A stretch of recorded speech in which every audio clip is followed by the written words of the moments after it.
Vhangeri yandichaparidza manheru anhasi inonzi vhangeri kuna Clopas.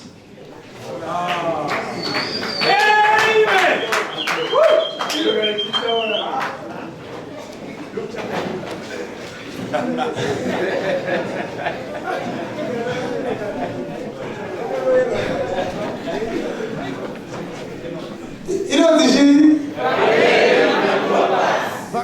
vhangeri kuna Clopas. Saka dora tichatanga prayer retreat nayo.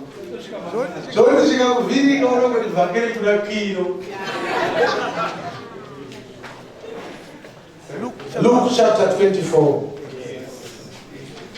Luke chapter 24.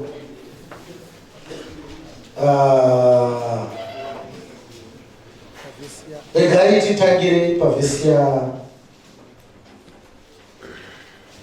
8.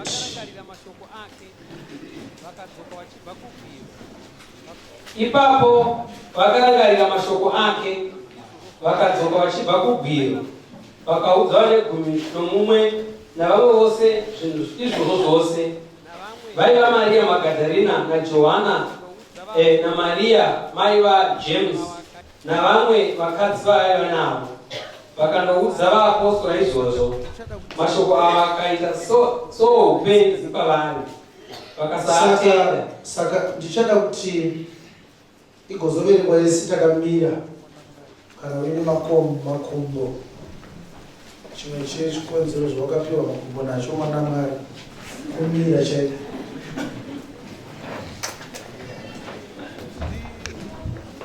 Saka ndinoda kuti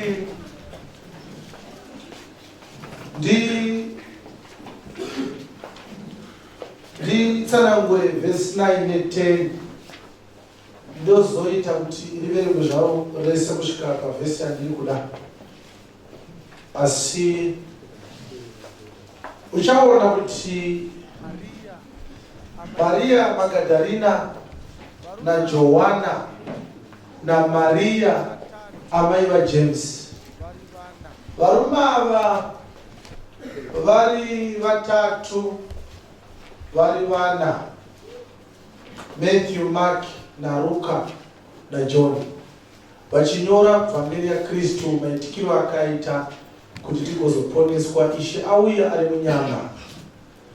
Vane zvinhu zvavakabatsirana kunyora, vane zvinhu zvavakaita sei zvavakabatsirana kunyora.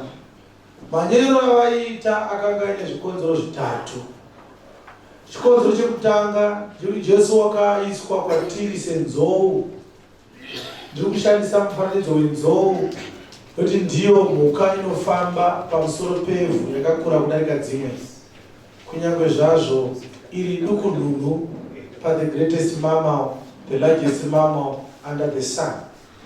The largest mammal iwhale yemvura, zvekuti whale inokura kusvikira yave mhumhu wenzou 5 dziri pamaximum level yekukura kwadzo. Nzou dzinopinda ka5 pawhale. Saka zvayakaita nzou yakakura zvekuti haugoni kuiona muviri wayo wese kana wakamira panzvimbo 1. Kuti ugogona kuona muviri wacho wese wenzou unofanira kuitenderera. But Jesu wakanga akamira tokubva amisa varume avari vana, mumwe kurutivi rwekuzasi, mumwe kurutivi rwekumusoro, mumwe kuchamhembe, mumwe kumaodzanyembe. Ndokubva vanzi nyorai zvakaita nzou asi muchinyora area yamakamira. Saka uchaona kuti Matthew wakanyora a narrative of the mission of Christ as a whole, but paying particular attention to the message of Christ. But John uchinyora wakanyora pamusoro paJesu, but paying particular attention to the divinity of Christ.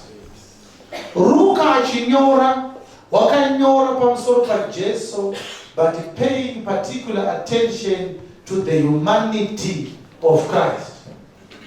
Mark achinyora wakaita pay particular attention to the operations of Christ. Kureva kuti hapana akanga achingonyora kungoti todo kunyora. Mune mwanga ili area of focus yakakosha kudarika mumwe panguva iyoyo area iyoyo, asi iridzo inoda kunyorwa nezvayo. Wanga akakura Jesu hakuna aigona kumunzwisisa agonyora zvese, kunyange zvakanyorwa zvacho hazvisi zvese, asi zvinoconstitute the fundamental aspects of the mission of Christ. Zvimwe zvavakanyora vachiita, vakanyora chinhu chimwe chete vachichidzokorodza. Ukachivereka kuna Mateo unochiona zvakare kuna Mariko, ugochiona zvakare kuna Luka, ugogona zvakare kuchiona kuna Johani. Maevents avakanyora vese akanga aine problem yekuti event yacho yanga iri broad, zvekuti mumwe nemumwe paevent yega yega wakanga iri zvakare piece yaaiconcentrata nayo paevent iyoyo. Zvekuti maissues akanyorwa nawo ese vari vese anotoda kuti uunganidze uchapupu hwavo paissue imwe chete, ugogona kuitonongora nekuinzwisisa. Ndiri kunzwika? Tozoona zvakare chimwe chikonzero chakasaka vanyore vakawanda chakanga chiri chekuti pane nhau dzinoda kuti dzitsanangurwe pamusoro paKristu, asi Mwari uchida kuti vanhu vagodziwana neukukutu hwadzo, dzikukutu zvekuti mapisi adzo akavigwa mumawriters, zvekuti nhau yataverenga ukaverenga bhuku yaMark chapter 16 unonzwa vachinzi vakadzi vakaenda kuguva rake musi waakamuka, vakanga vari Maria Magadharina na Salomi mukadzi waZebhedhi, amai vevakomana vaviri James na John. Pobva pazoita zvakare amai Maria, amai vaJames. Ukaverenga kuna John kunongonyorwa Maria Magadharina ari 1. Saka madiscrepancies iwaya anoshamisa kuti kana ukasanga uine mweya waMwari unoti pane mumwe ainyepa.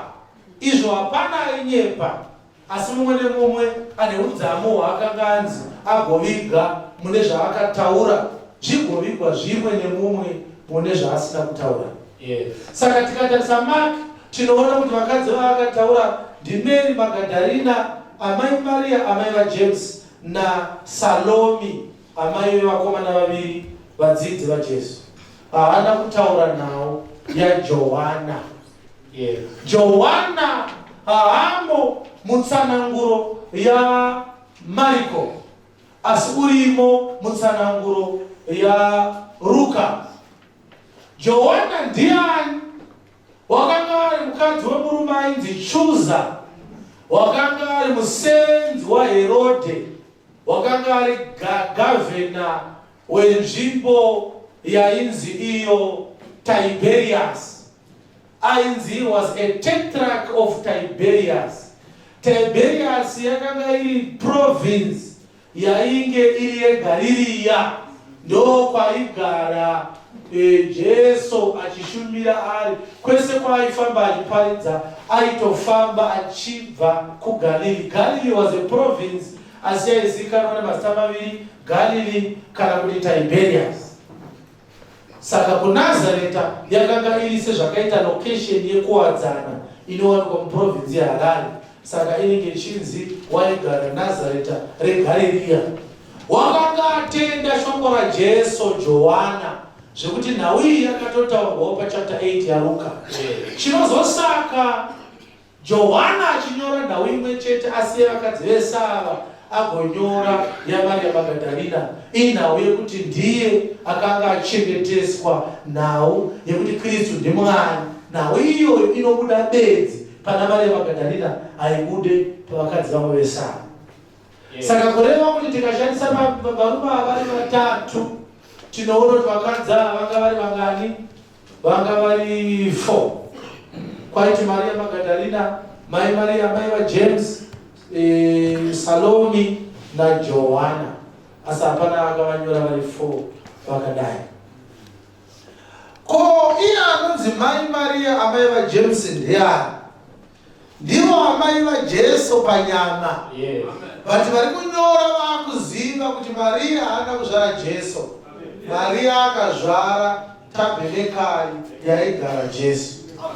Saka Jesu azvarwa, Josefa akazoberekerwa vana 4 vakomana vakatokura vachiti kuna Ishe Jesu Kristu blazi mukoma kutaura Jesu.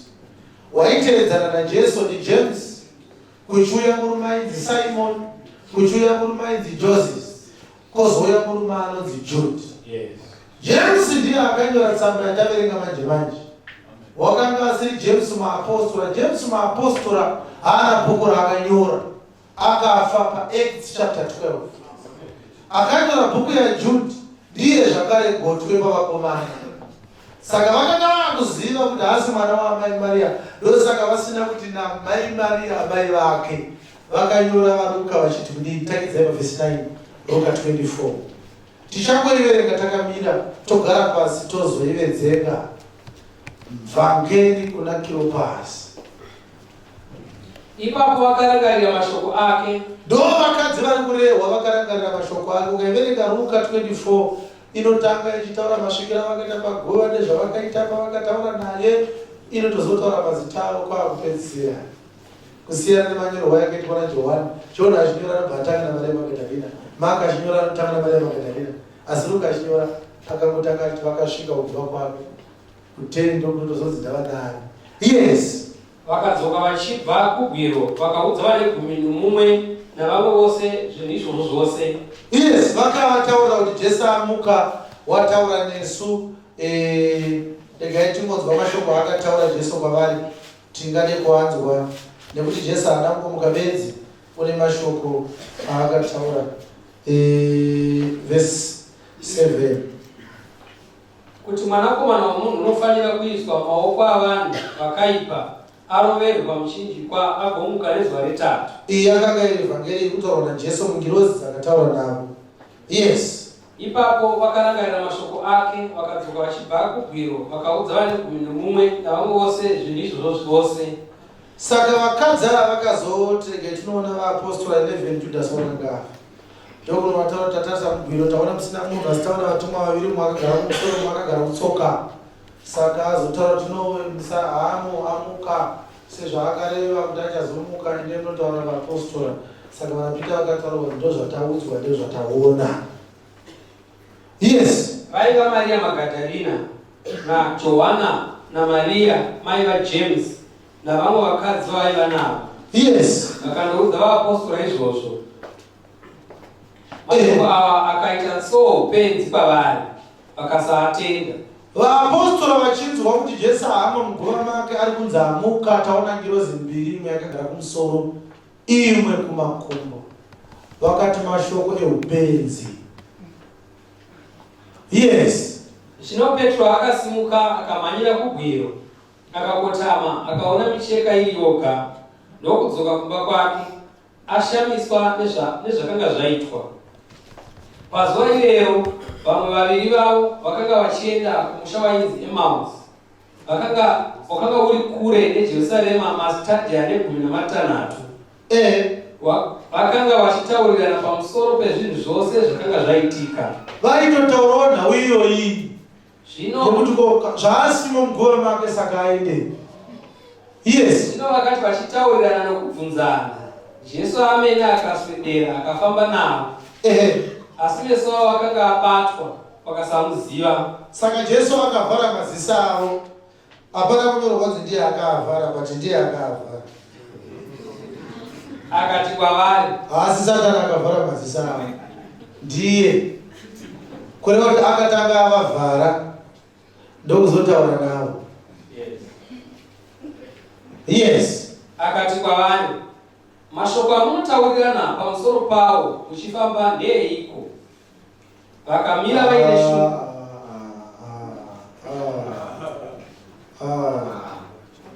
And he said unto them, what manner of communications are these that ye have one to another as you walk and are said? Saka ishona rakaburitsa kuti Jesu akatenga ari concerned pamusoro pekusafara kwavo nekusuwa kwavo. Vakomana ava vakatokanganisikawo vachitotaura vachibva kuJerusarema vachidzoka Emmaus. Saka toda vakomana vari vaviri, asi toda Kiro anenge akati rebei shoma kudarika munhu. Toda kungoti tigone kuidentify Kiro.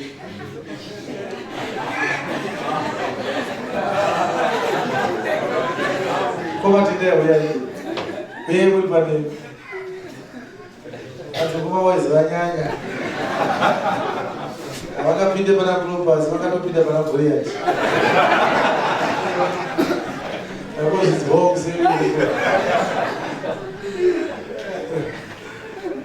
Alright. Saka ndiye Clopas uyu. Saka Jesu haana kuuya achinzi akabva kupi. Direction yekwaakaenda kwaye. Akangorira napa vari. Hapana maswera sei.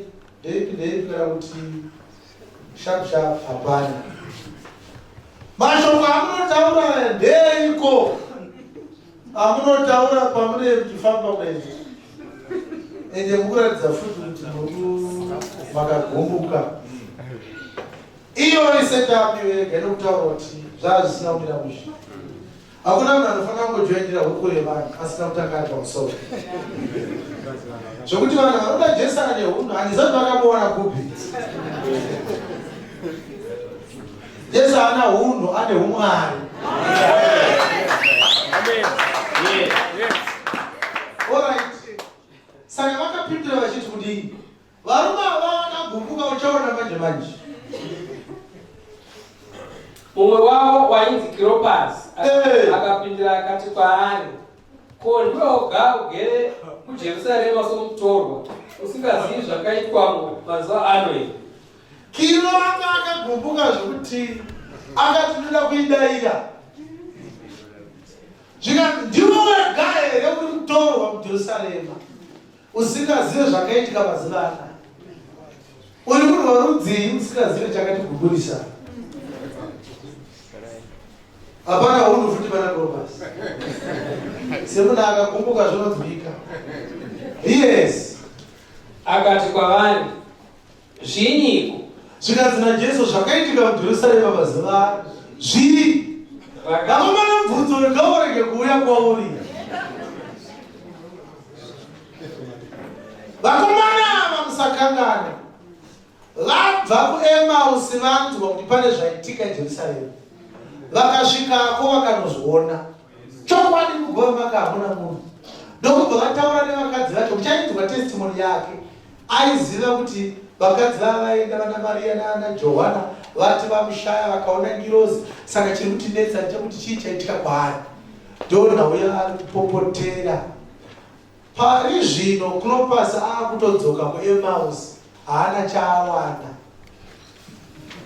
kuJerusarema kwaangaenda. Dzimwe BP futi idzodzo. Zvikanzi naJesu zvaitika muJerusarema zvinyi?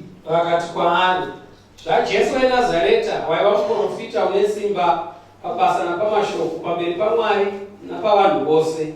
Zvikanzi zvinhu zvacho zvawati zvinyi ndezvaJesu weNazareta. Wanga ari muprofita une simba pamabasa napamashoko. Yes. Uye kuti vaprista vakuru navabati vedu vakamuisa kuvatongi kuti atongerwe rufu. Akakondemwa nevakuru vechechi kuti afe. Vakamuroverera pamuchinjikwa. Vakaita kuti aroverwe pamuchinjikwa. Takanga tichiti ndiye waizodzikinura vaIsraeri. Mira. Clopas akagumbuka zvokuti akabva angoburitsa chinangwa chacho chese. Panguva yaifamba pamusoro pemvura. Isu taida kuti agone kuti dzikinura kubva kuRoman colonialism. Dzokera pa21. Takanga tichiti ndiye waizodzikinura vaIsraeri. But we trusted that it had been he which should have redeemed Israel. Mazvinzwa? Yes. Zvese zvataura zvakaita simba magwaro pashoko kudii. Chinangwa chedu isusu paari.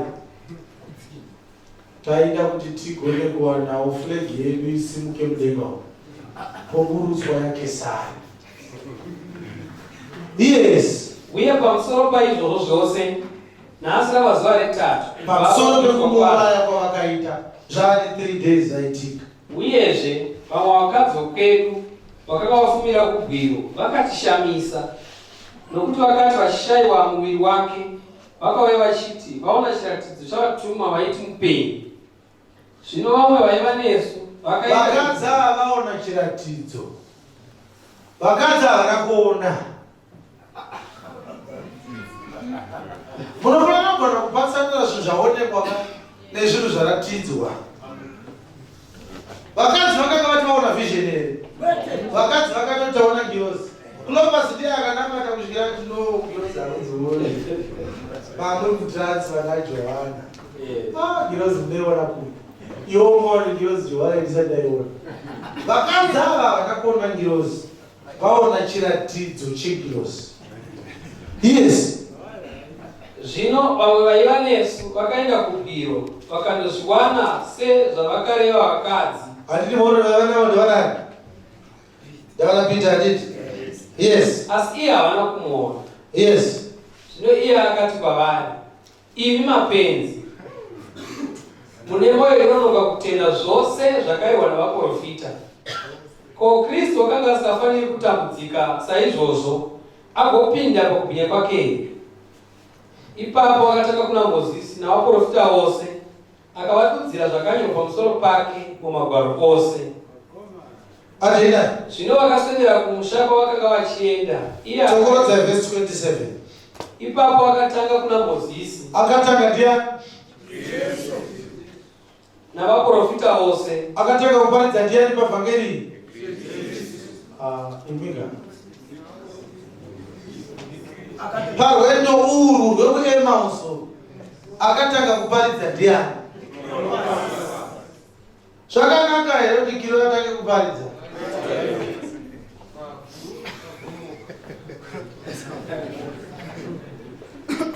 Kiro akaparidza kubva pavhesi ya19 kusvikira pavhesi ya24.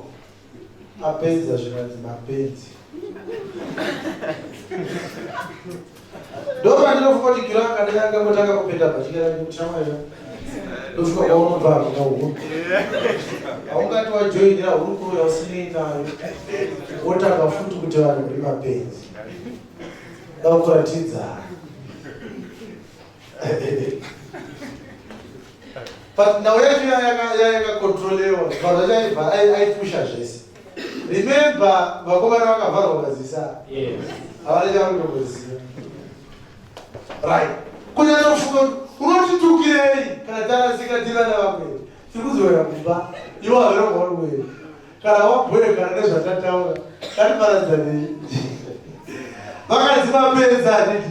Vana varipo. Vanakoroni kana hati tiri mapenzi achaita sei. Akaita sei verse 27 zvakare. Ipapo akatanga kuna Mozisi navaprofita vose akavadudzira zvakanyorwa pamusoro pake mumagwaro ose. Mumagwaro ese. Dzokorodzai. Ipapo akatanga kuna Mozisi. Akatangira kuna mabhuku emurayiro ese. Navaprofita vose. Akabata vaprofita vese. Akavadudzira zvakanyorwa pamusoro pake. Expound unto them in all the scriptures the things concerning himself. Pane vari munhere kumashire uko. Hallelujah. Takamira kudaro regaipedze kuverekwa. Zvino vakaswedera kumusha kwavakanga vachienda. Iye akaita soda kupfuura. Ndobva tatikuenda toonana. Vakamugombedzera vachiti, vakamaparidzira kwasi kuti uende. Garai nesu, nokuti ava madekwana zuva ravira. Ipapo akapinda kundogara navo. Zvikanzi munorohwa nemazizi, munopondwa. Vachitaura naMwari vakataura zvekudoka kwekunze. Zvikanzi murimo munonetseka kufamba, iye ndiye chiedza. Urarai pano zvinozovimba imbodo. Ndobva asi akanga aita kunga akutopfuura. Izvo akasikane kupfuura. Aiva vanogeka roenda sei. Zvikanzi tapota uyemurari makubeza anokwana. Yes. Saka kwakadoka mukuzona. Ingoti tunabasa kwakadoka. Saka vakamugomberedzera kuti arare. Yes. Zvino wakati agara nawo pakudya. Saka ari manheru vanhu vakavafamba rwendo vaifanira kutanga vadya wozoita sei? Tinakona kuti vakarara here. Akatora chingwa ndokubva iye mumba musiri make iye haatorina kana chigubhu chaine chisina chinhu amema usasa. Chingwa changoiswa patebhura akaenda ufeni ndaugova. Vakomana vanhu vaifamba naye vaiziva maitiro ake. Yes. akachiropafadza ndokubva aropafadza chingwa akachimedura ndokubva achimedura ndokuvapa ndokubva avapa. Akadya here akavaita sei? Yes. ipapo meso avo akasvinudza vakamuziva akanyangarika pavari vakaona chingwa chimedurwa vakabva vasvinyuka maziso vakati ndiye hakuna nomedura chingwa achidaiso tonomedura aita asati afa. Ishe sakata kudaiso kukirukiro handitokugura bhega vakaone havana kuona. Right, inguva idzi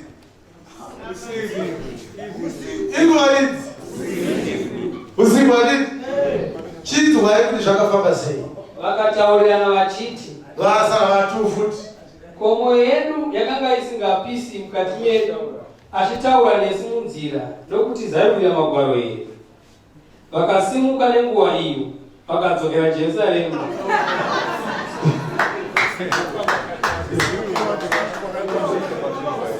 Vakawana vane 11 navaiva navo vakaungana.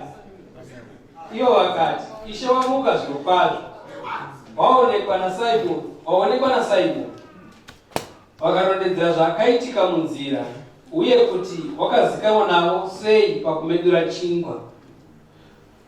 Vakati vachitaura izvozvo, akamira pakati pavo vaviri akati kwavari, rugare ngahwedei. Asi vakavhunduka vakatya kwazvo, vakati zvimwe vaona chipoko. Akati kwavari, munomanikidzwa nei? Mifungo ino mukireiko mumwoyo wenyu? mazvita akatora nzvimbo dzedu ndapadzandifamba ndati kuti kiretere nzvimbo dzekufonde ndifamba pakati pedu. Pastor, ndoda kuti muverenge zvakare pavhesi 32. Vakataurirana vachiti, ko mwoyo yedu yakanga isingapisi mukati medu achitaura nesu munzira nokuti zarurira magwaro edu. And they said one to another, did not our heart burn within us while he talked with us by the way, and while he opened to us the scriptures? Amen. Mazuva aya arikutaurwa naCleopas neshamwari yake. Haana kutaurwa kunzi akataurwa nani pauviri hwavo. Anongonzi vakataurirana vachiti mwoyo yedu, kureva kuti pane mukana wekuti vakataura panguva imwe chete mazwi mamwe chete. Ini wangu ndanga ndichida kuti dai mandiregerera, asi dai mukari pano pamwe ndaimudhodza kola. Ndichida kuti atsanangure kuti mazuva aya akawana kupi.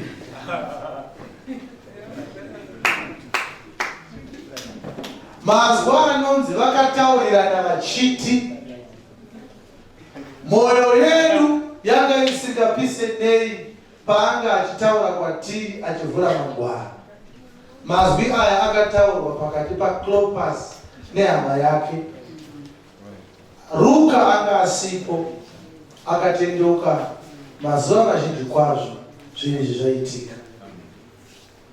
asati kamudonzeri kana kumubata ruka. Shoko rinoti havana kutaura nekuda kwavo vaifemerwa. Amen. Mibvunzo chete inomuka mukati memunhu anoda kudzidza magwaro inozomuvhurira kunzwisisa kana achinge aironda. Vhangeri kuna Clopas. Vhangeri kuna Clopas.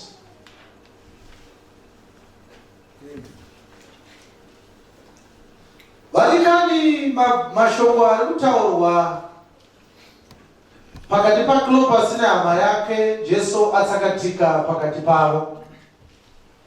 Mashoko ekukungura, mashoko ekuzvidya moyo, mashoko ekuzvishora, mashoko ekudemba kukuru, mashoko anoratidza kuti munhu haasi kufara nezvinhu zvaaita. Moyo yedu yatadza neiko kupisa mukati medu paakanga achitaura nesu munzira achivhura magwaro. Mashoko iwaya ticharangarira, tichamanzwa zvakare. Mashoko iwaya tichanzwa. Kusiyana kuchaita nguva dzatichanzwa nenguva dzaClopas ndekwekuti panguva yaClopas vaigona kudzokera Jerusarema vakanosangana naye. Panguva iyoyo mukana wekudzokera kunotsvaka kusangana naye unenge usisipo. Tatadza neiko kutsva mukati medu? Jesu zvaanga achitiparidzira tiri munzira. While he talked with us by the way. The way. Nyamba anoti, I am the truth, I am the way, I am the life. Kureva kuti mascriptures anga achivhurwa mudoctrine yaKristu Jesu. Amen. Munogona kuvhura mascriptures musiri the way mukaenda kunoraswa. Nyika ino ichaungana pamberi pake sezvinotaurwa nemuridzi pa25 dzaMateo vhesi ya 31. Unotaura chiitiko chandinofunga kuti kunyange nevanotitungamirira munyika panyama mashoko iwaya havaazive asati aenda akasiya aataura. Amen. Akati kudii mwanakomana? Zvino kana mwanakomana womunhu achiuya nokubwinya kwake, mwanakomana uchauya achibwinya kureva kuti ari kuchinja mawiro. Akambouya asikabwinye, uri kuuya achizobwinya. Navatumwa vose vanaye. Musi waari kuuya haasi kuuya ega, uri kuuya nemaasha ake. Uchagara pachigaro chake choushe chinobwinya. Akambouya achiti makava nemwena shiri dzine matendere. Mwanakomana haana pekuisa musoro. Musi iwoyo anenge ainapo. Uchauya nechigaro chake chinobwinya. Namarudzi ose achaunganidzwa pamberi pake. Ndoizwi randinofunga kuti nyika yedu harizive. Amen. He shall gather all nations before him. Hakusati kwavhuritika musangano wakadaro. Amen. Asi musangano iwoyo unoparidzwa zvawo mazuva ese pakati pedu. Wakambozviona here kuti hapana musangano unounganidza munhu wese ari mumhuri kupfuura rufu?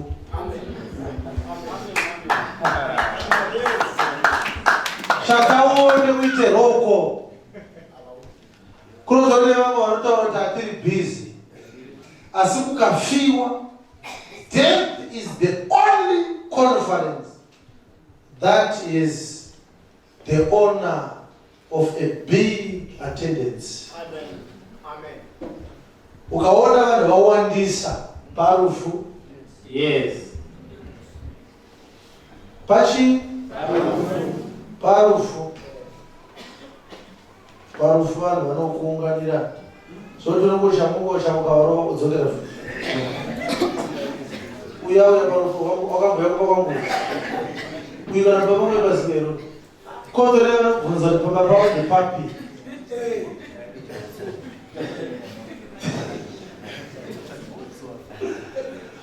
vanobvunza kuti chii tidirectei pano pemushakamvu vatanza kuuya uri mupenyu ukafa vanouya ijada nyamba noitikirwa zviri kuita mwari uri kuda kutiparidzira kuti zvichigoramba kuti munhu akwire ndege kuzoona amai vachirwara vakafa anokwira vakafanira sei anokwira zvino musi uchaungana marudzi ese asi zvamboitika kunoitwa maworld cup ebhora maworld cup olympics athletic games african championships akusati kwamboitika musangano uri pamberi 25 vhesi ya 32 inonzi all nations shall be gathered unto him. Kana ari padhuze newako rara ingomuzunguza womuti patient continuance unogwa kuti chii patient continuance obva wadzokera zvako mubhaibheri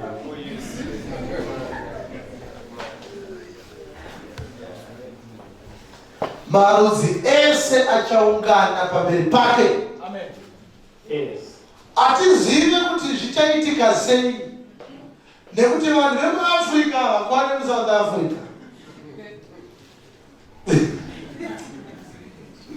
todzokorozere vazimbabwe vanhu vemuafrica havakwane muSouth Africa kana muNigeria. Though some of the largest nations in Africa, Sudan is the largest, but check as a split Amazon, as is the largest in terms of area, geographical area. But Nigeria and South Africa, Ghana, and Ukura, but Mauritius, now Egypt. It's Washaman. It's Washaman. Kuti uzvifunde kuti machaina ese anouya umira pamipaka isu tese gadadei matouyawo mabritish vane mhuno refu vouyawo border control inenge iripo hemuzivo border control inenge yatouyawo inenge yakabatira tivhambi musi waari kuuya ndopaanoti uchaunganidza agovaraura semufudzi unoraura makwai pakati pembudzi oisa makwai kurudyi oisa mbudzi kuruboshwe. Nyika yobva yanzi judgment yakutanga. Vana Johani vakaiona kuna Revelation 19:20 zvikanzi bhuku dzakavhurwa. Amen. Dzavhurwa kudaro hapana kubvunzwa nyaya dzedo dziri kuparidzwa nevamwe, pakabvunzwa bhuku reupenyu. Zvikanzi wesari bhuku reupenyu, get out of my sight. Ikupwa bhuku reupenyu zvikanzi iko kusatoriziva unobvunza wakatuma anodziva romoto. Mhosva yacho yekupisirwa vanhu ndeyekushayikwa bhuku reupenyu. Vakazorasika vakaimba uyai tinyorese mazita, uyai tinyorese mazita. Ndakaenda kutaura ndikati mafarisa kunyoresa kana uchida kunyorwa zita rako zvaunoita. Ndakazoona guru yekuti unogona kutotaura nayo ukanyorwa, ukazvigona zvinodiwa kuti unyorese kunyorwa, ukagona kuenda kunguva yekunge nyika isati yavambwa. Kundetadze anditopakanyorwa bhuku, akuzvizive kuti bhuku rakanyorwa before the world was formed. Ukakona kusvika ikoko ukagoremura kutsvetera before Adam, ukasvika kuGenesis 0 ukagone kunyorwa. Yes. Inonzi it can't.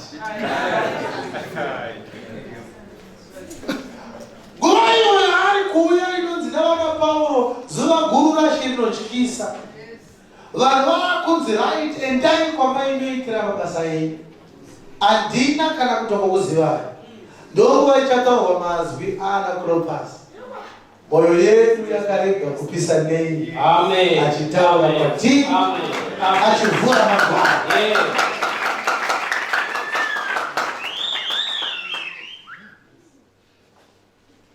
Asi tinonoti yakatoparidzwa ikapera vhangeri yese muLuke 24. Nekuti isu taakuziva kuti kunyange zvazvo vakasvika moyo, chikonzero chacho chakasaka moyo yavo irege kupisa, handiti achiunzwa kudhara. Changa chiri chekuti akavharwa. Kureva kuti hapana zvekuita. Kana achida kuti umuzive anokuvhura, kana asingade anokuvhara. Pavakavhurika maziso akabva atsakatika. But handiyo vhangeri yedu. Ngatirondei nhau iyi. Ngatirondei. Clopas achitaura naJesu pavhangeri yaClopas. Because ndaona kuti ndikati vhangeri yaClopas ndenda kufanira kuparidza vhangeri yakaparidzwa naClopas. Ndosaka ndati vhangeri chi? Vhangeri kuna Clopas.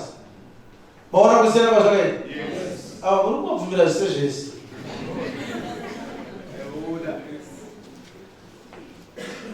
Vhangeri yaClopas ivhangeri yakaparidzwa naClopas.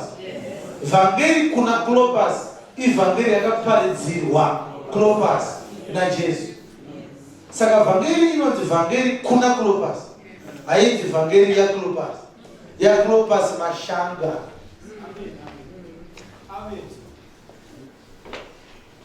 Kune njodzi yatiinayo Miriam. Tabereka yako yakusaka.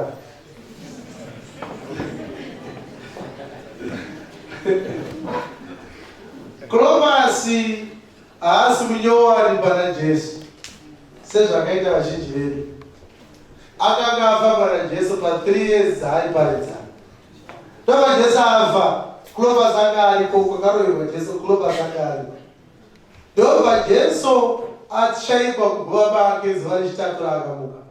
Clopas akatoona zvakakodzera kusiya mabasa ake ese nemabhedhamuko ake nemisika yake nemakomba ake nefodya yake kana airi mafodya kana kuti amene. Akati atangosiya zvimwe zvese kana zvichidzi ashayikwa kuguva pake takwe. Ndobva vanowirirana neimwe shamwari yake kubva kuEmausi. Hatizoti tiri muno tese tabva muHarare, pamwe pane mabva kuMarondera, pamwe pane mabva kwaMurehwa, pamwe pane mabva kwaMutombo. Ndo mabviri akaita Clopas awaita wai achibva kuEmausi achifika kuJerusarema.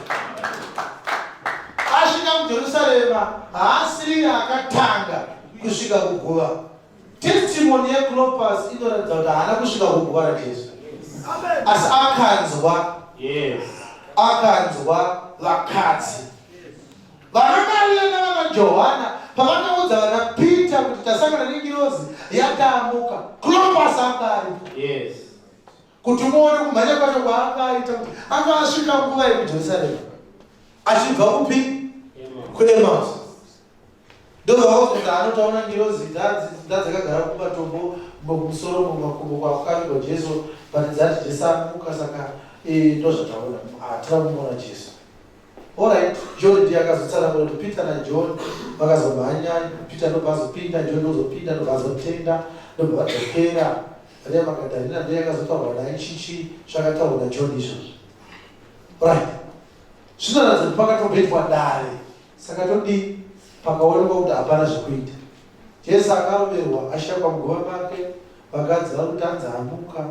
Saka kutinyatsoti isusu zvinganzi ndezvechokwadi.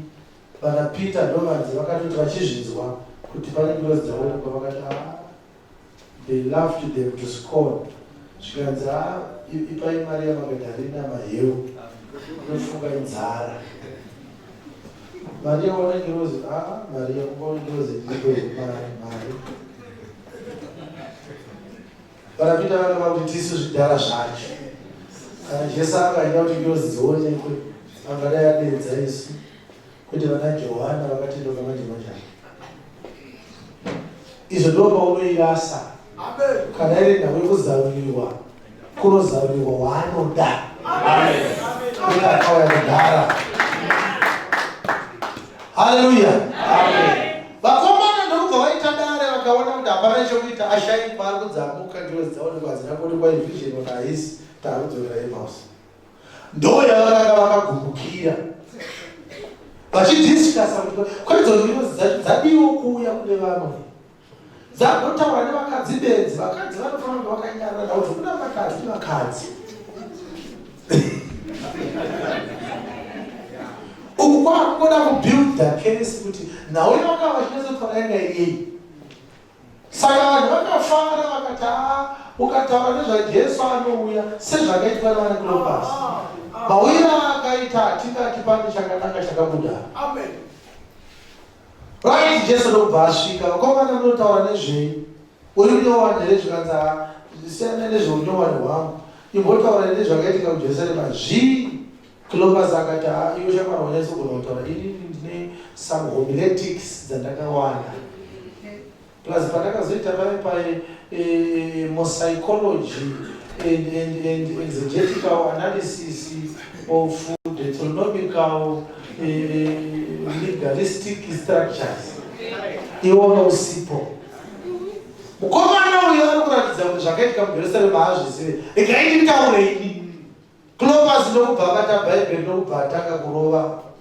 Hazvizivikanwa dzanga akashanda Mike yeSamson here kuti Yeshua. But zvinoonekwa kuti akaparidza zvaJesu weNazareta. Hallelujah. Amen. Ndokurova kauku kana wakuti ndezvaJesu watorova. Cleopas haanetse kuita mari because ane madetails aJesu akawanda ari correct. Agoita chinhu chimwe chete chaabata wrong. Wakanga ari profita pamashoko napasimba napamagwaro. Asi kuti vaprista vekwedu navakuru vakamubata, vakamusunga, vakamupomera mhosva kuti aroverwe, zvino akafa. Pashure kwaizvozvo zvane mazuva matatu zvaitika. Vamwe vakadzi vekwedu apindewo Maria Magadharena mubvangeri yaCleopas vamukira kugova kuti vamushaya, asi vari kuti vaona ngirozi mbiri, but hatisi kuzvitenda kuti vadziona, tikutofuma chiratidzo. Isusu ngoto zvedu tinawo hedu iyoyo, but vari kuti ari kudzamuka.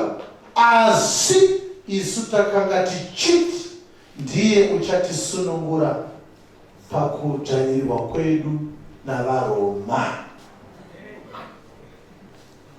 Jesu ndopa akabva atibatei ipapo. VaCleopas uri benzi. Mungaseka zvenyu vadikani, asi ndinoona kuti mazuva aya anorwadza. Munhu amukira mangwanani akafamba rwendo rwokuenda Jerusarema, akagara pasi akadya testimony yavo vari kuguva rake, akafamba rwendo rwokudzoka, akatanga zvakare kuparidza, apedza kushingaira kwakadaro, agonzi uri benzi. Ndinofunga kuti tinofanira kuwana chatinodzidza. Amen. Hatingaroere tine kushingaira kwakafanana nevaCleopas. Washingaira nekushingaira kwakadaro. Vakasara kuEmmaus nevakaenda Jerusarema, vachibva kuEmmaus vakawanda ndevapi? Vaireva dikani. Vakasara Emmaus nevakabva Emmaus vakakwira vakaenda Jerusarema, vakawanda ndevapi? Hazvidaro here, Cleopas aifambawo achiparidza achiti vanoponeswa vashoma.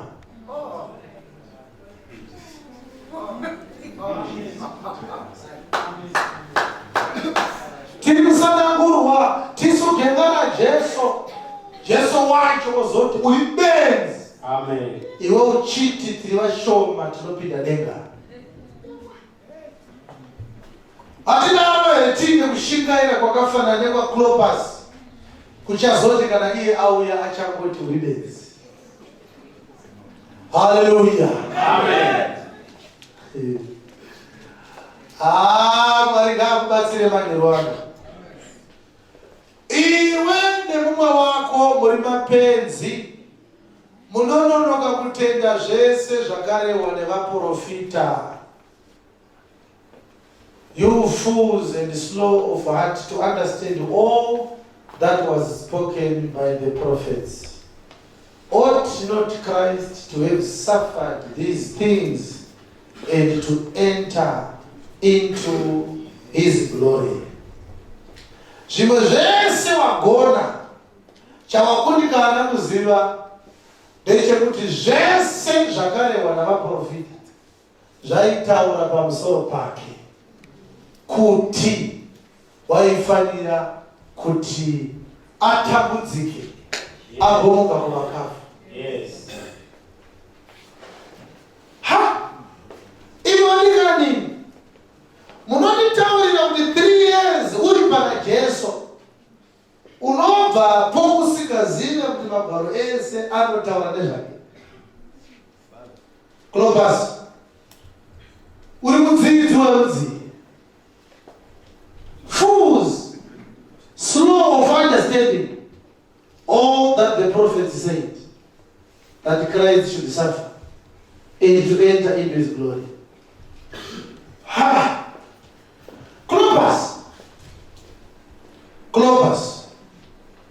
Clopas.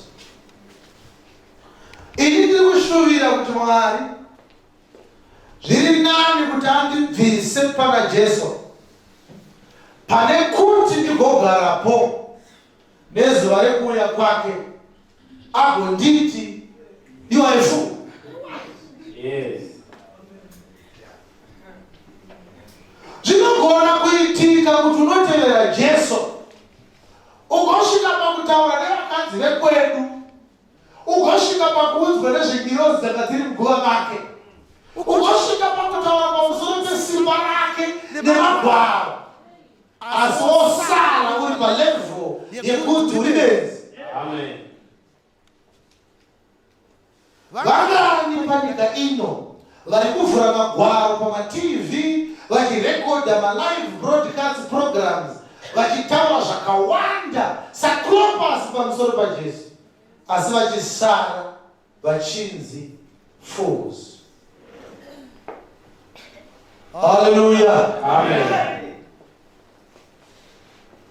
Mumwe akati apostoli muri kuvabatirira vana Clopas bhaibheri rati vakavharwa vane meso avo. Aurwarereyo vakavharwa rini? Musi wakauya akazviratidza kwavari. Mazuva aiparidza vakavharwa here. Kureva kuti tinogona kuti tine vamwe pano vane nhoroondo yaJesu iri accurate, asi vasina mharidzo yaJesu iri accurate. Yes. Chenjerai vana baba, chenjerai vasikana, chenjerai vana amai, vana mukoma, chenjerai kuti munosara muine nhoroondo yaJesu iri correct, asi musina vhangeri iri correct. Ichokwadi kuti Jesu wakanga ari muprofita une simba. Ichokwadi kuti Jesu wakanga aine simba pamagwaro. Ichokwadi kuti Jesu wakanga apomerwa akaroverwa. Ichokwadi kuti vakadzi vekwedu vakanga vaenda kuguva kwake. Ichokwadi kuti vakaona ngirozi ikatamuka, asi muri mapenzi mune history yaJesu, hamuna gospel raJesu. Amen. Ubere Jesu maombi.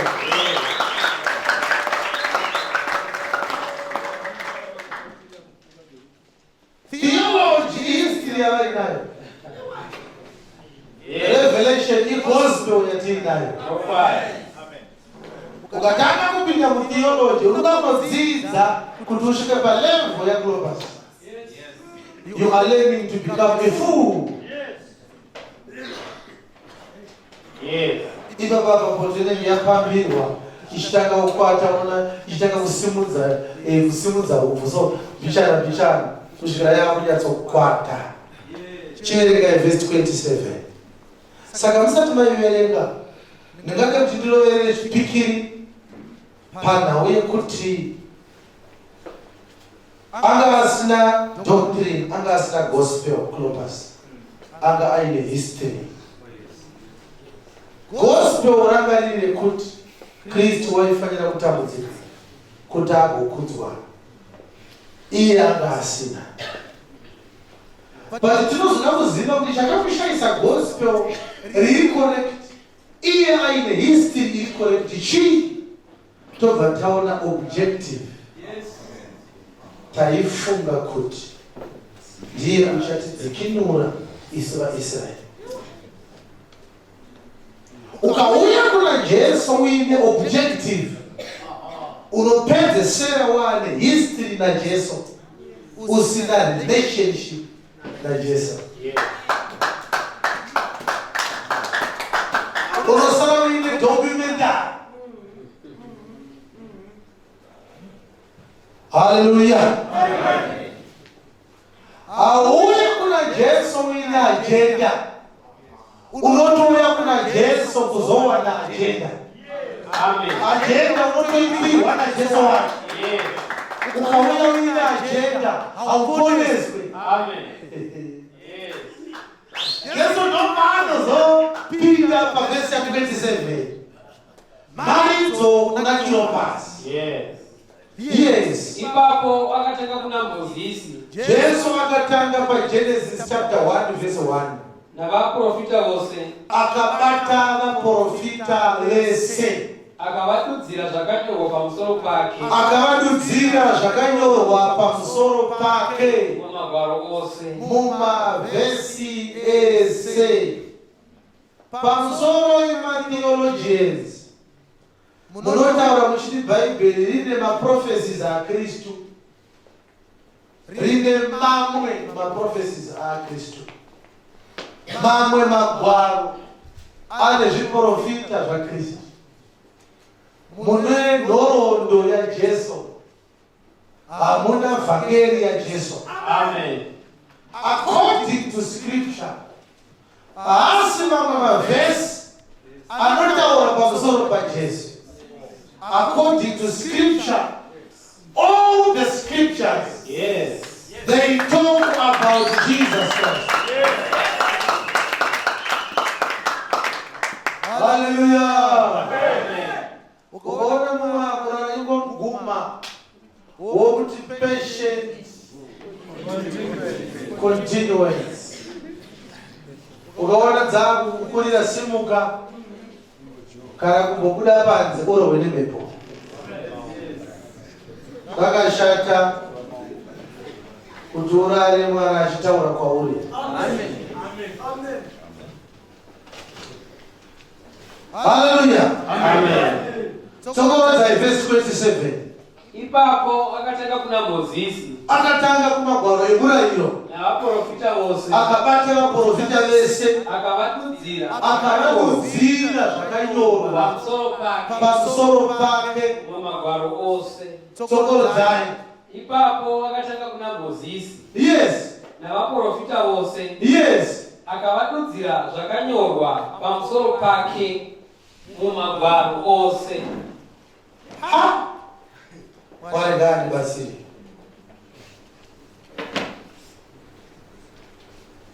Kureva kuti Jesu akabata Adamu. Akati Adamu ndi Jesu airewa. Jesu akabata Noa. Akati ndi Jesu airewa. Jesu akabata Samson. Akati ndi Jesu airewa. Jesu akabata Abraham. Akati ndi Jesu airewa. Jesu akadudzira zvakanyorwa pamusoro pake mumagwaro ese. Vanhu vakasara vasina kuzviona kuti ndiye. Amen. Jesu haana kuti ndidairewa, akati ndi Jesu airewa. Tsokodzo zvinotaura.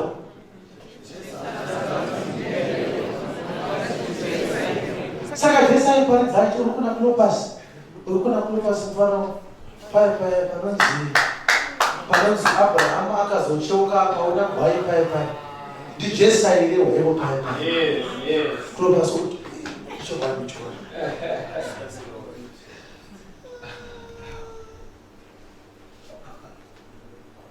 Jesu akaparidza magwaro ese achiti ndiJesu airewa. Laitwa vhangeriyo vakasazviziva kuti ndiye ari kurewa, ndiye ari kutaurwa.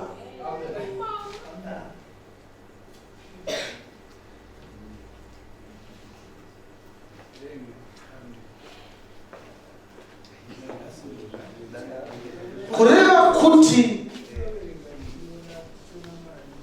wambotadza kuona Jesu wega mumagwaro, even akauya akakuratidza Jesu, iye Jesu.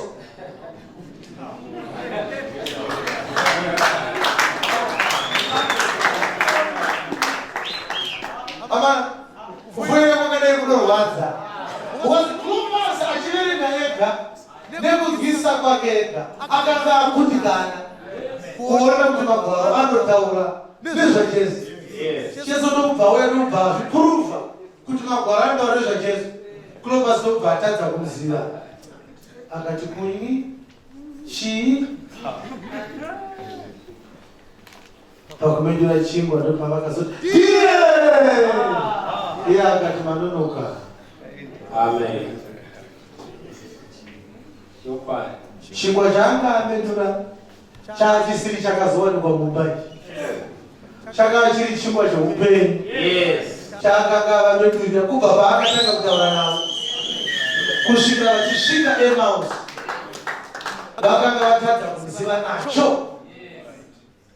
Asi pakangobatwa parotaura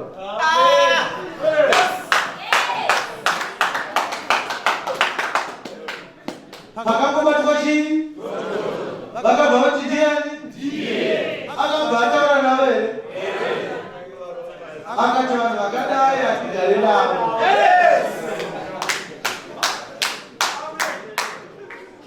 Haleluya! Uri kukomorerwa here vanhu vano, uri kukomorerwa here vanhu vano. Mune nhamo vanotsvaka vhangeri yezvinoora, nekuti kunyange mukaiwana paari achakusiyai achitsvaka vanoda vhangeri yezvisingaori.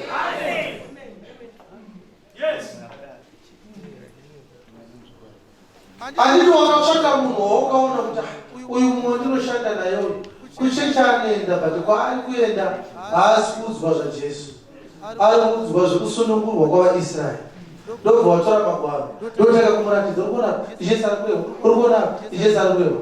Ndobva atadza kutenda, zvikakunetsa kuti kuinda haasi wokutanga, hapana chitsva pasi pezuva. Amen. Clopas akazviitawo, ambotadza kunzwisisa vhangeri ari ega. Jesu akauya akamuparidzira vhangeri incorrect, akati Jesu ari kurewa, Jesu ari kurewa, Jesu ari kurewa. Zvapera kuizva izvozvo, haana kuzvitenda kuti ndiye, haana kuzvinzwisisa kuti ndiye, haana kuzviona kuti ndiye, haana kuzviziva kuti ndiye. Alright. Varikani, ndine vhangeri yandinoda kuti ndiparidze kuna Clopas. Clopas unoratidza iwewe kuti nekuti panonzi akati achimedura chingwa meso avo akavhurwa, kureva kuti Mwari une kumwe kuchinjanisa kwaakaita. Vhangeri ichizarurwa kwandiri ishandiratidza kuti mfana hakuna munhu asina kuvhurwa meso. Nekuti paLuke chapter 24 verse 45 zvinonzi opened their understanding that they might understand the scriptures. Asi ukapinda muGenesis chapter 3, Adamu adya nemukadzi wake vakavhurwa futi maziso. Kureva kuti marudzi maviri avanhu vari pasi pezuva vese vakavhurwa maziso. Amen. Midziyo yekutsamirwa nemidziyo yemuboni vakanyorwa mubhuku yeupenyu nevasina kunyorwa mubhuku yeupenyu, vese vakavhurwa maziso. Kune vakavhurwa maziso kuti vanzwise magwaro, kwoita vakavhurwa maziso kuti vaone chingwa.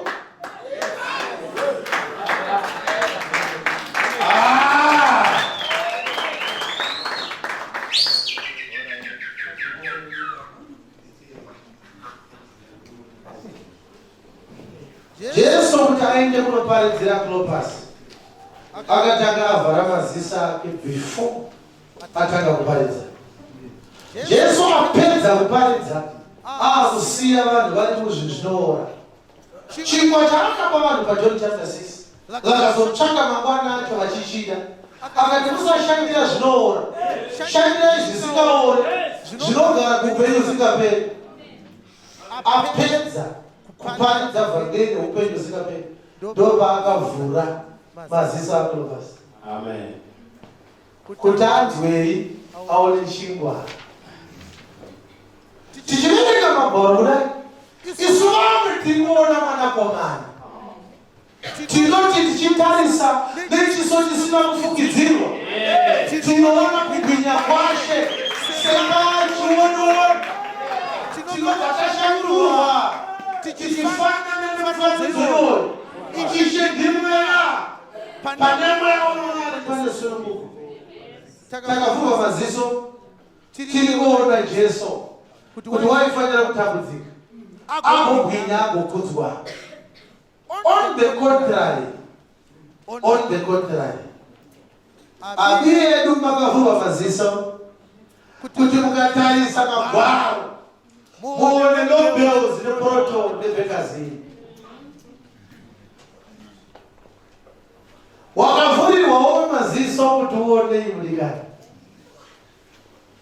Maziso ako ari kuvhurwa kuti uone chii. Ndakaplaya video pana First Street rimwe gore. Takanga tichiona Tudo Bismarck achiparidza akwira ndege aenda kuAmerica. Shamwari ari kuAmerica shamwari. Ndoba akanga achitaura nhau yaJesu ari pagomo remuOlive. Musi waakabwinya aina Peter naJohn naJames, akawanikwa aina Elijah naMoses. Aikawa achimhanya so. Zvikanzi Jesu anga the New Testament son. And anga asina anointing. Aida kunzi apiwa anointing nemaOld Testament fathers. Tinayo tinogona kukupai. Mulaibrary medu tinayo video iyoyo. Anga asingagone kutanga New Testament asina kublesswa naMoses naElijah. Akadaro so, akati you can't understand this. Akakasungira akajira kaflag yeZimbabwe. Muroho kudai. You are not understanding me. You are not understanding me. It's a revelation. Kureva kuti akavhura Matthew 17 ndokubva avhurwa maziso. Ndobva aona sadza. Yes. Hebrews chapter 7, without contradiction, Yes. the lesser is blessed by the greater. Achitaura pamusoro paMoses, John chapter 5, 45 ne46. Anoti imimi munofanira kuziva kuti Moses ainyora nezvangu. Yes. Kureva kuti Moses akaemployiwa sasekretary waJesu Kristu. Pachapter 3 vaHebheru anoti ndaida Jesu muapostora nabishop wokutenda kwedu kuti wakanga akakudzwa kupfuura Moses. Muvanoimba zvaanokudzwa kupfuura imba. Kureva kuti Jesu unokudzwa kupfuura Moses. Amen. Kureva kuti Jesu uri greater kupfuura Moses. Amen. Asi kune rimwe fungurungu remunhu rinotaura kuti Moses anoblesa Jesu Kristu. Richitowana mari yekukwira ndege kunotaura matoto enjiva akadaro. Chii chiri kuitika? He is a fool. Amen. Akavharwa maziso. Aone Jesu ari kunobangaira nemichumbuya, spaghetti nepizza nemabhega ekuMcDonald's. Hallelujah. Mukavhura maziso muri kuona chii?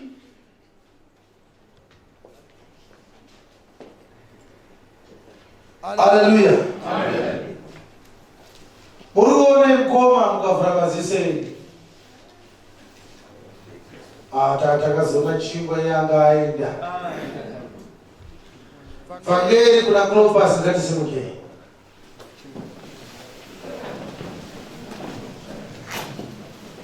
Ngatisimuke. Saka ikona ikufunga kuti vari kunyika vana mazisa akavhurwa.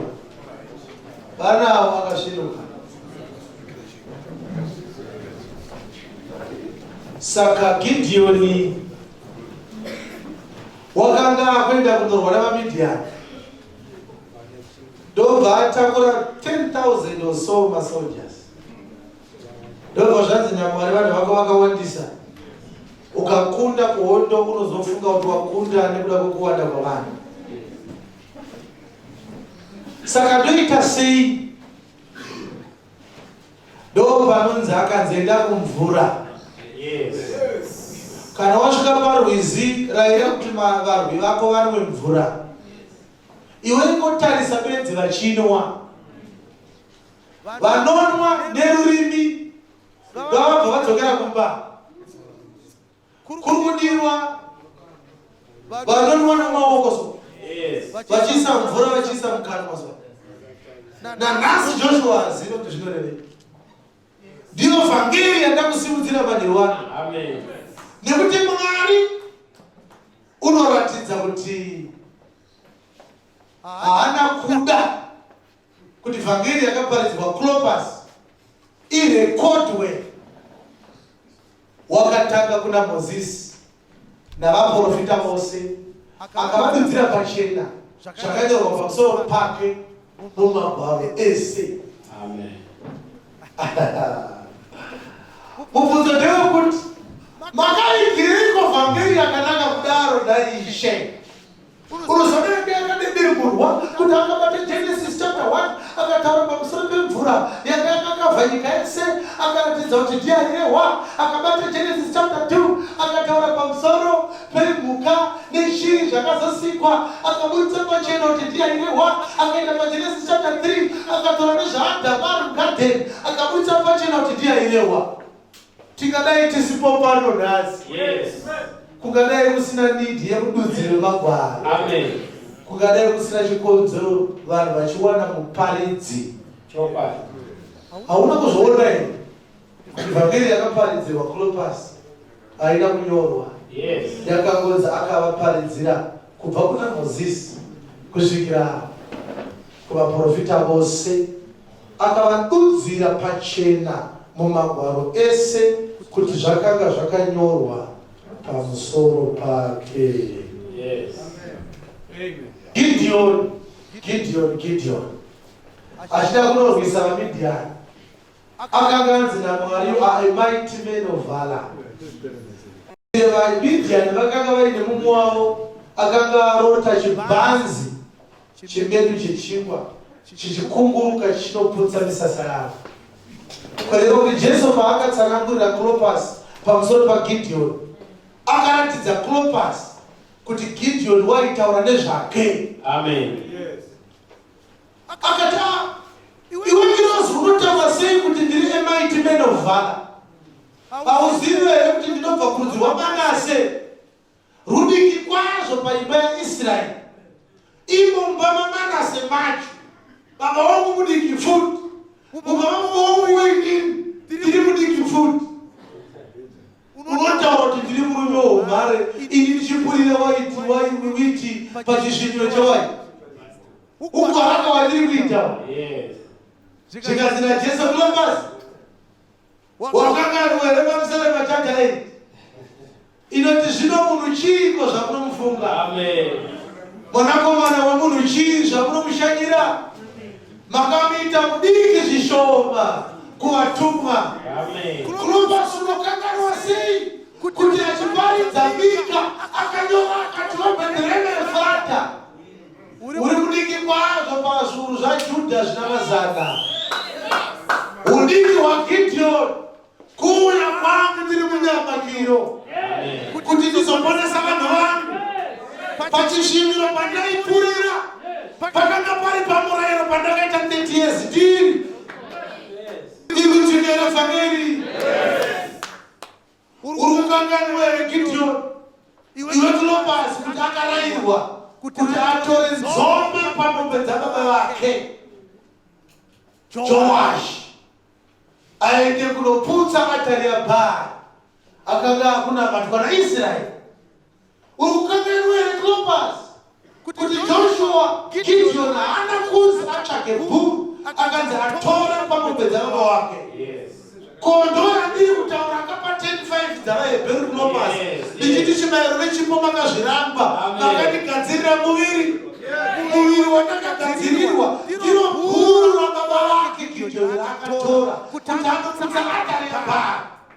Ko Clopas unokanganwa sei kuti atari yaBhaari chivi chataifanira kuenda kunovakira atari nekuti Gideon akazovaka atari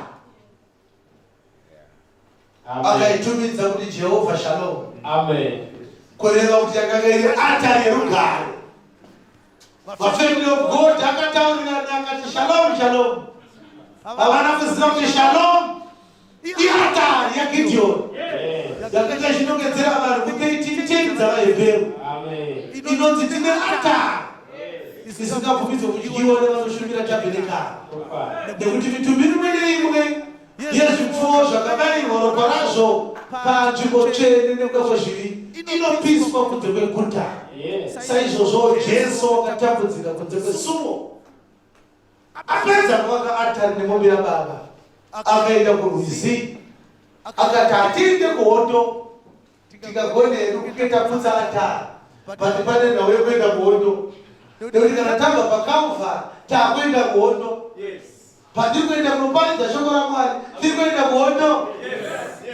Tinobva nekunondo weshoko raMwari. Ndopanowanda vanhu voti toda kuendawo naGideon.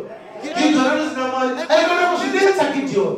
Clopas Gideon aitoda kudetseka navanhu dai asina kuwana pane rwizi rwemvura. Pamvura ndo panoonekwa vasasai. Nyama mvura ishoko raMwari Clopas. Hallelujah. Mvura ishoko raMwari Clopas.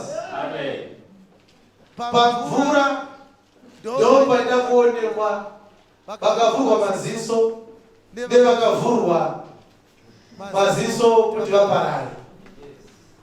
Vakanga vachinwa nerurimi vakanga vakatarisa pasi vaipesana naColossians chapter 3. Inonzi set your affection on things that are above and not on things that are below. Vanoenda kuhondo naGideon Clopas vanhu vanofamba rwendo rwekutenda naKristu. Havana vakatarisa pasi vakatwa varizvaJohani Mubhabhatidzi anotandarira gwayana rinobvisa tsvene nyika. Paulo akaiparidza akati takatarisa kuna Jesu vavinokwanisa kutenda kwedu. Saka vanenge vachinwa neruoko asi vakatarisa kungwedwa. Clopas uri kurangarira here kuti Mwari wakazorayira nezuva rechitatu kuti mvura dzepasi ngadziungane panzvimbo dzakadzikira kuti dry land ionekwe. Clopas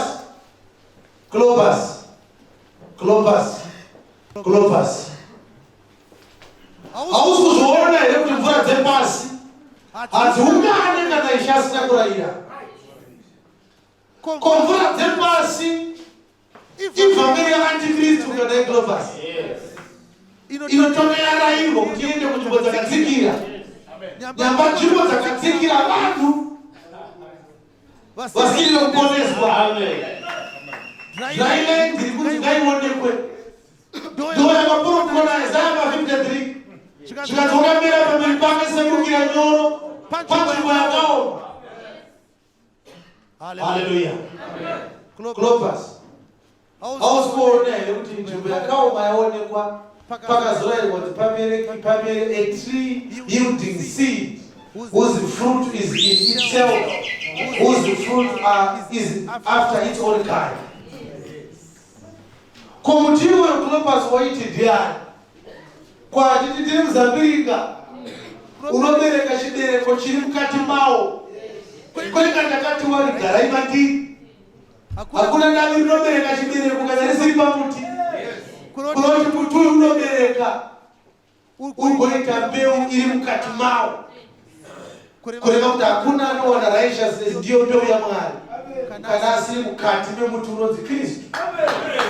Ndimuti wakatsanangurwa paGenesis chapter 1 verse 11. Ndiri muti waupenyu wakadzingwa Adhamu kuti arege kuona nzira inoenda kwauri. Clopas ndiri gwai rakabayiwa naAbhero rikafadza Mwari. Clopas ndiri ndakavaka ngarava inoporesa vanhu. Ngarava yakavakwa naNoa, ichechi yaizovakwa naKristu. Ndokusaka uchiona kuti Noa asati avaka ngarava hamuna record yekuti mhuka dzemusango dzakambotorwa dzikauya pamba. Mhuka dzemusango dzinopinda pamba for the first time pavakwa ngarava.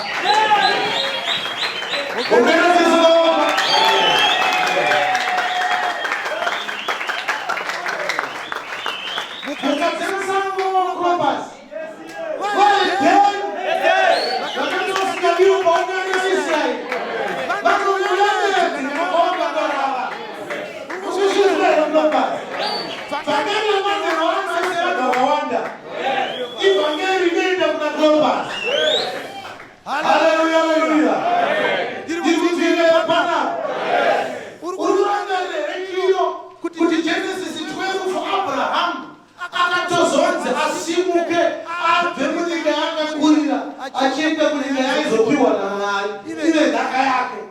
Uri kurangarire kuti zvakangoitika benzi baba vake Tera vafa. Unozviziva here Clopas? Kwauzviziva here kuti Jesu akaberekwa ari pasi pemurayiro? Kureva kuti Jesu ndiye aiparidzwa naAbhurahama aizopeka mabhegi nemukadzi wake Sara achimuka munyika yakakurira achienda munyika yaizopiwa iye nhaka yake. Azviitike Tera ari penyu nekuti kana murayiro uri penyu mukadzi akasunga nemurayiro womurume wake asasununguka kumurayiro womurume wake.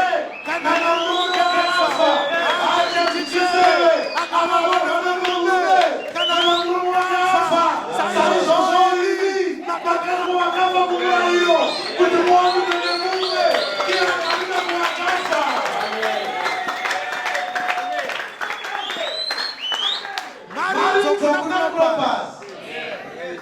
Apenda mabhegi Abraham kana Tera achiri mpenyu.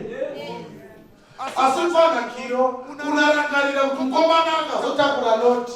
Loti akanga asiri mwana wake, akanga ari mwana womunin'ina wake. Unorangarira mfana kuti vakazodetsanira nenhau yezvipfuwo neufuro hwezvipfuwo kusvika Loti azoenda kuSodhomu. Mfana ine handisi kuzoita mistake yaAbraham yekutakura mwana womunin'ina wangu. Ini ndichatakura vana vangu benzi. Handizvakuita vangamuchira wakapa simba kutaura naMwari.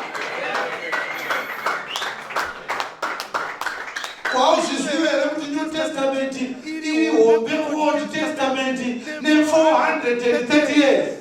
Saka munin'ina waAbraham anonzi Harani akabereka Lot unotsanangura Levitical priesthood. Amen.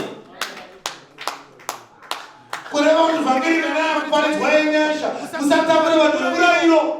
Vana vemunin'ina waAbraham vanozomunetsai vanhu vakuita nharo dzeufuro. Unozwa vakuti kana vaitesi vasina kudzingiswa havakaitira navaMwari. Kusvikira Abrahama ati kuna Loti ngatiregei kukondana nenhau yekuzvipfuwo. Iwe ukaenda kumusoro ndichaenda kuzasi, iwe ukaenda kuwest ndichaenda kueast. Loti ndokubva aenda.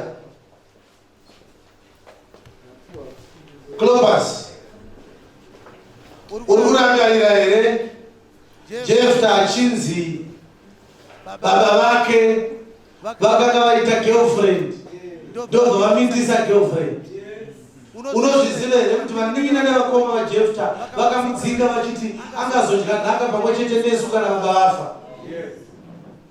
Unozviziva here kupandakiro kuti Jefta achidzimwa pamba haana kudzimwa nababa, akadzimwa nevakoma nevanin'ina vake. Asi unozviziva here kuti vaIsraeri vakazotanga kutambudzika vaiswa pachakashata nevavengi dzimwe nyika dzavakomberedza, vakatadza kuti varwe navo nekuti akanga aine simba rekurwa navo mumwe chete panyika yavo akanga ari Jefta. Vachienda kuna Jefta vanotokumbira kuti uye kuzotibatsira tirwise vavengi, ndiwo unogona kuvarwisa ukavagunda. Jefta akati vakambondidzinga, tangai mandivingisa kuti muchandiitira chii kana ndakurwirai.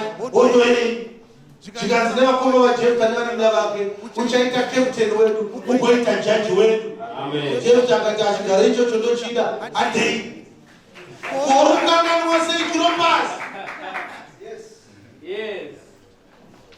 kuti amai vaJefta vakanga vasiri mukadzi wababa vaJefta. Uri kukanganwa here Cleopas kuti amai vaJefta vakanga vasiri mukadzi wababa vaJefta?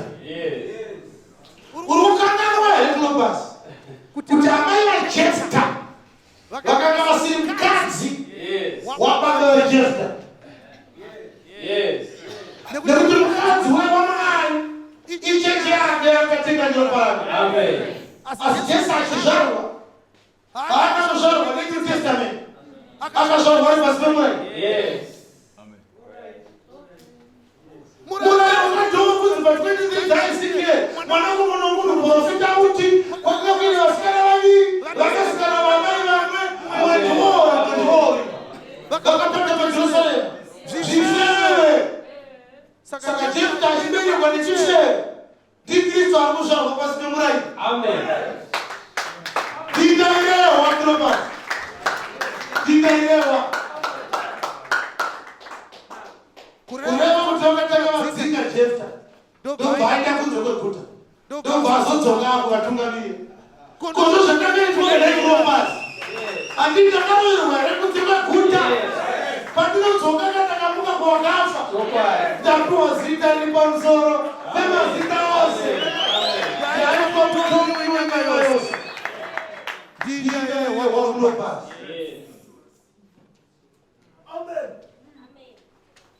Hallelujah. Bwana Cleopas, uri kurangarira here kuti Samson wanga aine bvudzi rakareba, ndokubva azodhakwa, ndokubva ataurira nzenza yake Dherira zvebvudzi rake, ndo zvakazosaka vabate kusvikira azofa.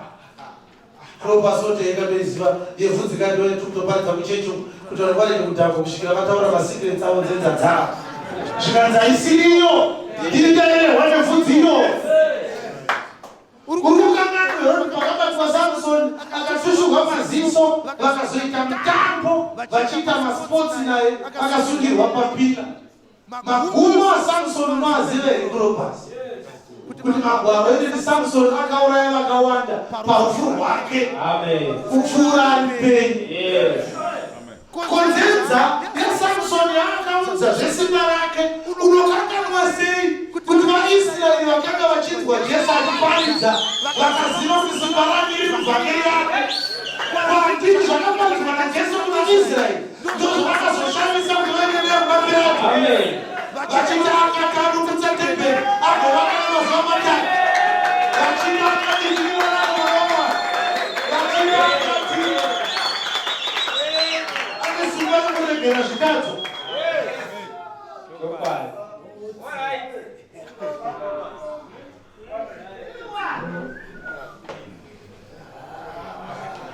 Amen. Cleopas, wakambonzwa nezvaJona here Cleopas? Handiti Jona akazeka atumwa neNinevha kuNinevha akazotiza achienda kuTashishi. Shut up Cleopas. Hausi kuziva vhangeri Cleopas? Jona akamutiza. Rwendo rwake rwaive rwokuenda kuNinevha asi rwaipfuura nemuchikepe chaienda kuTashishi. takunogara sei kana kuma kuliva kaenda kuliva aiwa tindaiwa Jona mfano Jona ukaweka tukomfete tunoizwa mateu inotaura kurudziro saka urama nerweupombwe runochakachiratidzo asi haruna chiratidzo charunowana kunze kwechiratidzo chaJona nekuti Jona sezvaakavangurunehodo huru kwamazuva matatu neusiku hutatu ndizvo mwanakomana wemunhu uchava pamwoyo wenyika kwamazuva matatu neusiku hutatu. Zvazvidzoka zvabvishe kupa kuzorara muchikepe chavari dzapa aikodzera sei icho chikepe chakuda kunyurura Clopas uri kukanganwa here kuti pakararwa naJona ndo pakaraswa zvese zvanga zviri muchikepe zvikaiswa mvura.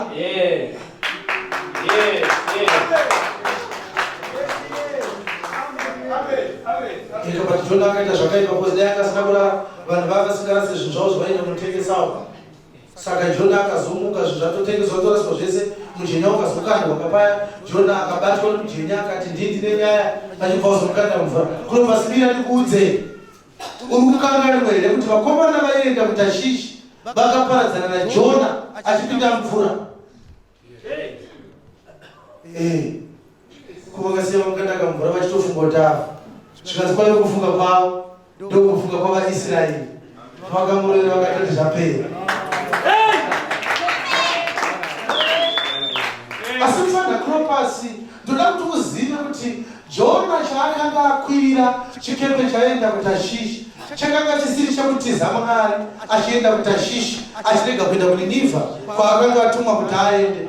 Jona achienda kuNinivha akanga ine pasuro yaaida yakanga iri bhoti revaridzi, pasuro yakaraswa mumvura nevarume vekuTashishi yaipatidza murayiro wakanga uri musungano yaMozisi. Bhoti yaenda kuTashishi iwo testamenti inofanira kuzoramba ichienda asi isisina chinhu. Murayiro yese yakandwa mumvura. Ndokusaka uri kuona Clopas kuti zvinhu zvakandwa mumvura asazopedzera kupinda imomo ndiJesu nekuti Jesu aparidza kuti murayiro chaguma akabva azofa nokubva kuguma kwemurayiro kuti akosvika kuNinivha kwaanga atifanira kuenda.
Haina kuburitsa Jona nemamwe mapaki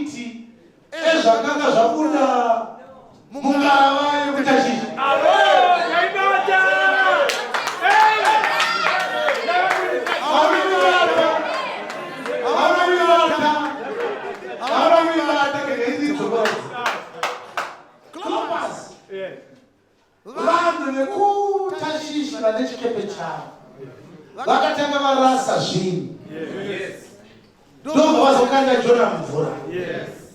Asi hoyo ichimedza haina kumedza zvinhu zvakanga zvakandwa nevekutashishi.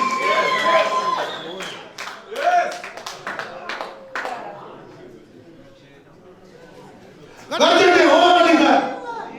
Gatende hove. Kajanda yakanorutsa sagara witi kumiri kweNinevha. Pana iponiswe ongelenive. Kajanda yakarutsa mango ichibva kuchikepe chekutashishi. Pana iponiswe kuNinevha. Hove inoda kuti itendwe nekuti pazokuburitsa chakaremedzwa yakaburitsa munhu haina kuburitsa zvinhu. Hove ichinokaridza kuti pana tambi vamuvura, pana tambi vamuvura, pana tambi vamuvura. Clovers. Unoone kuti zvinhu zvakawanda kupfuura vanhu vakagara mumvura. Hove akabata munhu senyika sezvinhu. Izvo zvinhu zvakawanda kupfuura munhu. Fana uzozviona here kuti zvinhu zvese zvakagarwa mumvura zvaitungamirira hove kuna Jona. Amen. All right. Yes. Kureva kuti munhu wese akabata mabhuku emurayiro akabata masaga ekutashishi. Ukabata Sabata isaga ekutashishi. Ukabata cheguru isaga ekutashishi.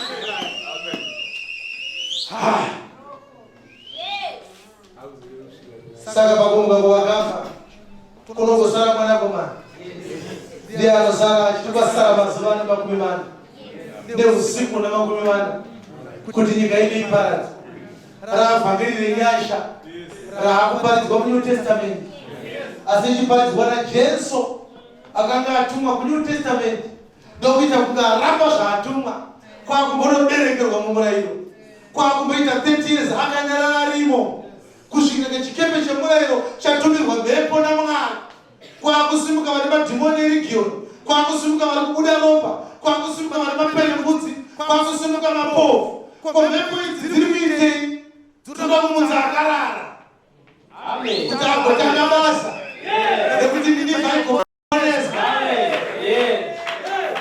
Haleluya. Pane ari kuitika zvakanaka izvi.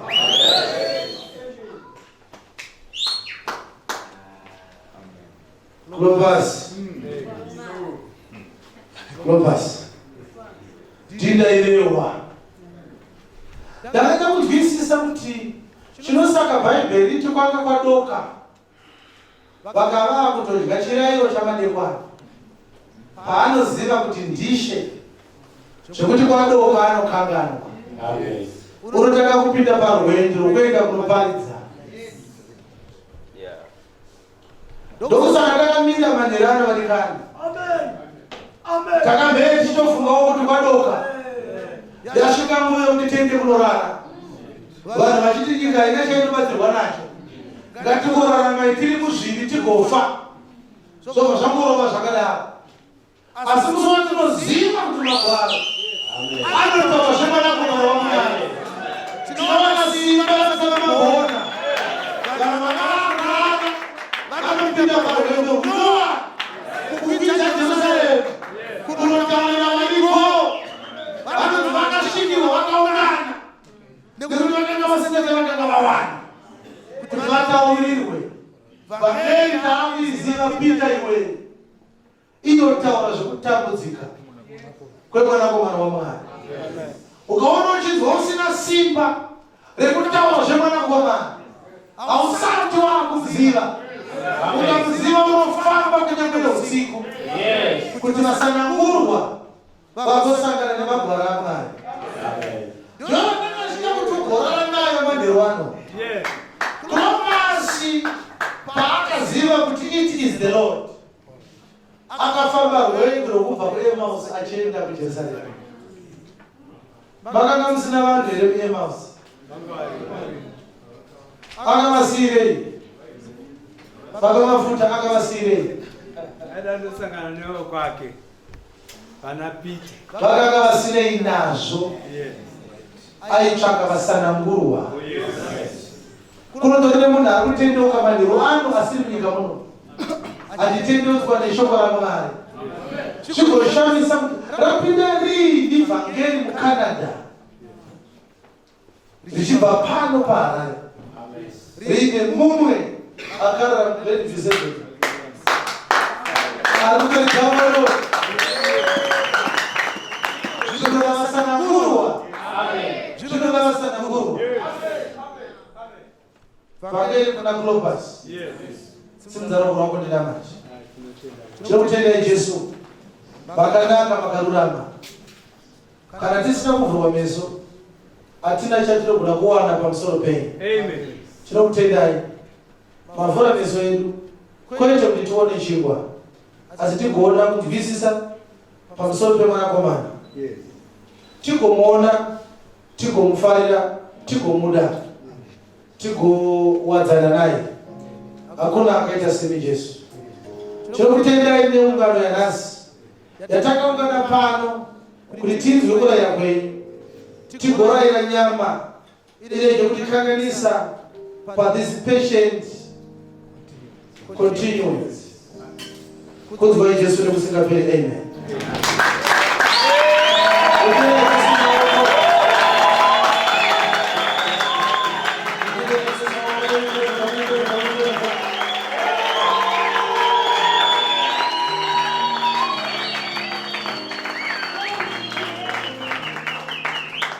Mali dominan.